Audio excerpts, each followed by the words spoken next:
And on this Friday, June 26th, 2026 edition of Newsmakers, the Texas Board of Education is voting today on a required reading list for more than 5 million public school students that includes stories and passages from the Bible. The Texas State Board of Education gave preliminary approval to the list this week. Critics say the reading list lacks diversity, blurs the separation of church and state, and leaves teachers and students little room to decide what they want to read.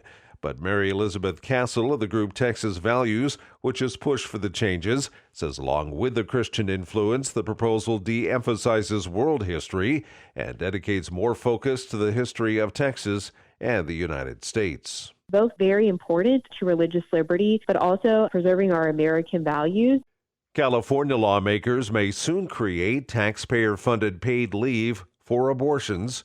Tammy Trujillo reports. California teachers could soon get up to 14 weeks of paid pregnancy leave under Governor Newsom's proposed budget. Supporters say the change would give teachers the same benefits many other workers already have. But the bill also allows paid leave for termination of pregnancy, raising questions about whether California might be the first state to offer taxpayer-funded paid leave for elective abortions. Lawmakers are also concerned as the bill does not set a yearly limit on pregnancy-related leave claims. The California Senate will decide whether to keep or change the abortion-related language. I'm Tammy Trujillo.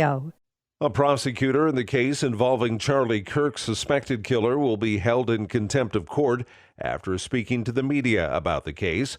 It stems from interviews Deputy Utah County Attorney Christopher Ballard gave to several media outlets. Judge Tony Graff says the public statements possessed a substantial likelihood of materially prejudicing the proceedings. Graff also declined to remove the option of the death penalty. Robinson's attorneys wanted the death penalty scrapped because they claimed the state's attorneys went on a media tour to discuss expert reports on the bullet that allegedly came from Robinson's gun. A preliminary hearing is scheduled for July 6th. Australia could soon strengthen laws banning children from social media. Charles de Ledesma reports. Observers say Canberra's responding to evidence that the ban on young children holding accounts on platforms like Facebook, Instagram and YouTube had failed since it came into force on December 10 last year. Australia was the first country in the world to pass such legislation, keeping youth off social media, and others have since followed. Prime Minister Anthony Albanese tells the Australian Broadcasting Corporation that the government's asking, are the laws as strong as possible? And does E-Safety Commissioner Julie Inman-Grant have every power at her disposal? We're just looking at, are the laws as strong as possible, given some of the feedback that's there? Does the E-Safety Commissioner have every power at her disposal? And we'll adjust things accordingly. Inman-Grant said in April she was considering court action against companies including Facebook, alleging they were not doing enough to keep young Australian children off their platforms. I'm Charles de Ledesma. Pope Leo XIV says war is never blessed by God. Leo made the comments as he opened a meeting of the world's cardinals today.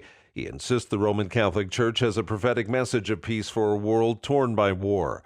Leo has summoned the cardinals for a 2-day meeting. It was a response to their demand to be consulted more frequently than during the 12-year pontificate of Pope Francis, who tended to govern alone. Cardinals have been asked not to speak to the media. Their two main jobs are advising the Pope while he is living and, after he dies, electing a new one. And that's Newsmakers for this Friday, June 26th, 2026 edition. I'm Keith Black.